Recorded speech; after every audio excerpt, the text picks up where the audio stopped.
इस समय आप जहां देख रहे होंगे वहां आपातकाल आपातकाल सुर्खियों में चल रहा होगा। पहले थोड़ा टेक्निकल डिस्कशन कर लेते हैं कि आपातकाल होता क्या है, फिर हम आगे बढ़ेंगे। देखिए, असल में ना, आप में से बहुत सारे लोग आज भी नहीं जानते कि इमरजेंसी क्या होती है। ये सच है। इमरजेंसी को खूब पढ़ा, खूब लिखा, खूब डिबेट्स में सुना, राजनेताओं के डिबेट्स में सुना, लेकिन ये सत्य है कि इमरजेंसी आज भी मेरी ऑडियंस में से जो कॉम्पिटिटिव एग्जाम की तैयारी कर रही है वो फिर भी थोड़ा बहुत इस बारे में जानती है। अदरवाइज बहुत से लोगों को इस शब्द का अर्थ अर्थ तो पता है लेकिन रियल में नहीं पता है। अच्छा, ये बात तो मैं आज बोल रहा हूं, ये बात इंदिरा गांधी जी के समय पर भी हुई थी। जब इमरजेंसी लगाई गई थी तो जनता का कोई रिएक्शन शुरुआत में बना ही नहीं था। जनता को ही नहीं पता था कि इमरजेंसी होती क्या, बोले हाँ कुछ हुआ होगा। यानी कि रिएक्शन क्या था वो बात अलग है। फिलहाल समझिए कि इमरजेंसी होती क्या है। देखिए, हमारे देश में भारत की लोकतांत्रिक व्यवस्था को चलाए रखने के लिए संघीय व्यवस्था को चलाए रखना। अच्छा, संघ क्या है थोड़ा सा और स्पष्ट करते हैं। जैसे आज भारत में एक केंद्र है, केंद्र के अंदर संसदीय व्यवस्था को जब आप देखते हैं तो लोकसभा, राज्यसभा, राष्ट्रपति तीनों को संसद में बैठा देखते हैं। हमारी संसद में तो केंद्र सरकार काम कर रही है, लेकिन राज्यों की विधानसभाओं में राज्य सरकार काम करती है। उदाहरण के लिए आसान रूप से ऐसे समझते हैं कि आज केंद्र में एनडीए गठबंधन की सरकार है, लेकिन कर्नाटक में कांग्रेस की सरकार है। अब मैं ये बात क्यों बता रहा हूं, ये बताने के लिए कि एक देश में केंद्र सरकार और राज्य सरकार अलग अलग पार्टियों की हो सकती है। इतना बात समझ में आया। वेस्ट बंगाल के अंदर जिस प्रकार से इस समय ममता जी की सरकार चल रही है, यानी कि केंद्र सरकार और राज्य सरकारें अलग अलग पार्टी की हो सकती है, सेम पार्टी की भी हो सकती है। जैसे राजस्थान में बीजेपी की सरकार है, केंद्र में उन्हीं के द्वारा बहुमत वाली एनडीए की सरकार चल रही है। अच्छा, तो केंद्र और राज्य एक देश को साथ साथ लेकर आगे बढ़ें, इसके लिए हमारे संविधान में उपबंध किया गया है। उपबंध कैसे किए गए हैं, प्रोविजंस कैसे किए गए हैं? प्रोविजंस ऐसे हैं कि केंद्र के कुछ विषय डिस्कस किए गए। जब हमारा संविधान बना था ना, कॉन्स्टिट्यूशन जब बना 2 साल 11 महीने 18 दिन में, तो ये डिसाइड किया गया कि केंद्र सरकार कौन से काम करेगी और राज्य सरकार कौन से काम करेगी। केंद्र सरकार के लिए केंद्र के विषय तय किए गए, राज्य सरकार के लिए राज्य के विषय तय किए गए। केंद्र के विषयों में प्रमुख विषय जैसे संचार है, डिफेंस है, विदेशी संबंध है, ऐसे विषय रखे गए कि केंद्र वालों आप इस पर बड़े कानून बनाना। राज्य के लिए कहा गया कि आप पुलिस जैसी व्यवस्था है या फिर जमीन जायदाद की बात है, उस पर आप लोग अपने कानून बनाना। ठीक है, इस तरह से विषयों का बंटवारा कर दिया गया। केंद्र वाले विषय केंद्रीय सूची में, राज्य वाले विषय राज्य सूची में, और फिर इसी प्रकार से एक समवर्ती सूची बनाई और उसके बाद में जो बच गई उसके लिए एक अलग सूची बना दी गई। ठीक है, रेजिडुअल लिस्ट बना दी गई अवशिष्ट शक्तियों के साथ। अच्छा, तो केंद्र की पावर, राज्य की पावर और समवर्ती सूची, फिलहाल 3 प्रकार की सूचियां देश में काम कर रही हैं। केंद्र की सूची यानी केंद्र सरकार कानून बनाए जिन पर, राज्य की सूची यानी कि राज्य सरकार जिन पर कानून बनाए, और एक समवर्ती सूची जिसमें जो सर कानून बना दे उसका चलता रहेगा, बाद में केंद्र का कानून सबके ऊपर लागू हो जाएगा। समवर्ती को फिलहाल हटा दीजिए, राज्य पर विचार कीजिए।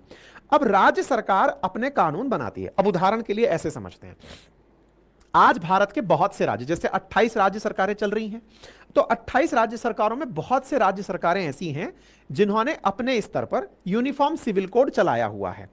भारत के अंदर केंद्र में यूनिफॉर्म सिविल कोड नहीं चल रहा है, लेकिन राज्य स्तर पर यूनिफॉर्म सिविल कोड चल रहा है। जैसे गोवा के अंदर चल रहा है। तब यूनिफॉर्म सिविल कोड किसी एक राज्य में चल रहा है, सब पर तो नहीं चल रहा है, क्योंकि राज्य ने उसका कानून बना लिया था। तो राज्य ने कानून बनाया, राज्य पर लागू हो गया। इस तरह से फिलहाल हमारे देश में केंद्र सरकार और राज्य सरकार मिलकर इस देश को चलाते हैं। ऐसी व्यवस्था क्यों बनाई हुई है? क्यों ही एक तरफ से सारी चीजें गवर्न नहीं हो जाती? क्योंकि हमारा देश दुनिया की सबसे बड़ी पॉपुलेशन रखता है। तो प्रशासनिक सुविधा के लिए आवश्यक है कि हर व्यक्ति तक प्रशासन की रीच रहे।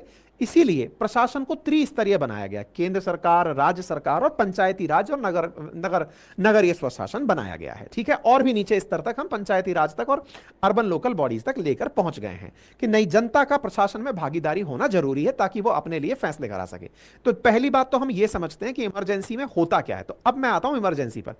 ये जो व्यवस्था है ना, केंद्र सरकार के साथ साथ राज्य सरकार के काम करने की व्यवस्था, इसे आप federal structure of Indian constitution समझते हैं। देश की एक संघीय व्यवस्था है, सब लोग मिलजुल कर काम करते हैं। ठीक है, अब यदि इस संघीय ढांचे को तोड़ दिया जाए, कैसे तोड़ दिया जाए? राज्य सरकारों से कहा जाए कि आपकी जो कानून बनाने की ताकत है ना, जो राज्य सूची के तहत आपको दी गई ताकत है, वो ताकत भी अब केंद्र अपने पास रखेगा। आसान भाषा में समझिए कि आज पश्चिम बंगाल में समझिए ममता जी की सरकार चल रही है। अगर उनसे कहा जाए कि आपके कानून बनाने की ताकत आपसे लेकर केंद्र अपने पास ले जा रहा है, ये इमरजेंसी का एक प्रोविजन है। इमरजेंसी जब लगती है तो क्या होता है, तो राज्य सरकारों से उनके कानून बनाने की ताकत छीनकर केंद्र अपने पास रख लेता है। यानी कि राज्य सरकारें अपाहिज की तरह हो जाती हैं, उनके पास अब कुछ नहीं होता, वो केवल और केवल पद पर विराजमान तो हैं लेकिन फैसले नहीं ले सकते। पहला पॉइंट समझ में आया? आसान, मैं इसीलिए बता रहा हूं, बहुत सारे लोगों को इमरजेंसी शब्द तो सुर्खियों में सुनाई देता है लेकिन उसका असल में क्या फायदा, क्या मतलब होता है, वो क्लियर नहीं होता है। तो इस पॉइंट को पहले हम यहां समझते हैं। एक और दूसरा आर्ग्यूमेंट है, वो भी आपको समझना जरूरी। तो ये तो हो गया सरकार का। तो आप में से कुछ लोग कहेंगे ओ पावर गई तो इससे मुझे क्या नुकसान है। चलिए, तो आप अपने आप को साइड में हटा लीजिए। अब दूसरे पॉइंट पर आते हैं, वो क्या है, मुझे क्या नुकसान हुआ इमरजेंसी लगने से। ये तो सरकार की पावर गई, ठीक है, मैं थोड़ी ना सरकार में था, मेरी तो सरकार चुनी हुई थी, वो केंद्र में चली गई तो कोई बात नहीं है, तो देश एक ही ना, ठीक है। अब दूसरा पॉइंट निकल कर आता है, और वो दूसरा पॉइंट क्या है, आम जनता को क्या फायदा और क्या नुकसान होता है इमरजेंसी में। फायदा तो छोड़ दीजिए, नुकसान क्या होता है वो समझिए। क्यों इसे बेकार माना जाता है, क्यों इसे लोकतंत्र के खिलाफ माना जाता है। अच्छा, लोकतंत्र में आपको क्या चीज ऐसी है जिससे आपको लोकतंत्र की फीलिंग आती है कि मेरा, मुझ पर, मेरे लिए शासन, यानी जनता का, जनता के द्वारा जनता के लिए शासन, ऐसी फीलिंग आपको कहां से मिलती है? आंसर है भारत के संविधान के अंदर जो मूल अधिकार दिए गए हैं, जिसमें यह गारंटी दी गई है कि आपको देश में अभिव्यक्ति की आजादी मिलेगी, आपको समानता का अधिकार मिलेगा, धार्मिक स्वतंत्रता का अधिकार मिलेगा। हमारे संविधान में जो 6 प्रकार की आजादियां दी गई हैं अधिकार के रूप में, अगर वो आपको प्राप्त ना हो तो आप सीधे सुप्रीम कोर्ट शिकायत करने जा सकते हैं। हमारे देश में पार्ट 3 हमारे संविधान के आर्टिकल में, आर्टिकल नंबर 12 से लेकर 35 तक, भाग 3 में इस बात की व्याख्या है कि हमारी जो 6 प्रकार की शक्तियां हैं जो हमारे अधिकार के रूप में प्रत्येक व्यक्ति को गिवन है, अगर उनकी पूर्ति ना हो तो वो व्यक्ति उनकी पालना के लिए सुप्रीम कोर्ट जा सकता है। तो आम आदमी को असली नुकसान क्या होता है कि उसकी कोर्ट में शिकायत करने की पावर छीन ली जाती है।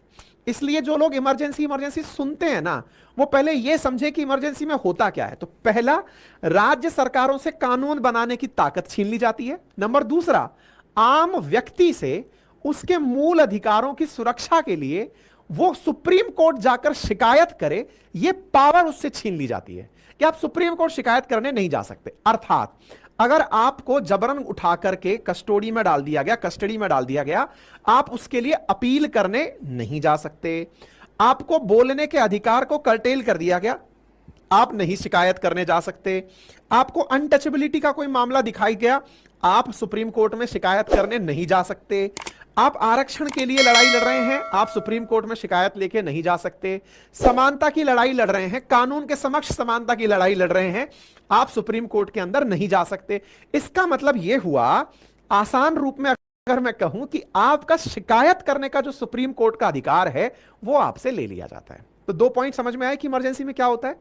आम जनता के अधिकार छिन जाते हैं कोर्ट में शिकायत करने के, जनता की अभिव्यक्ति छिन जाती है।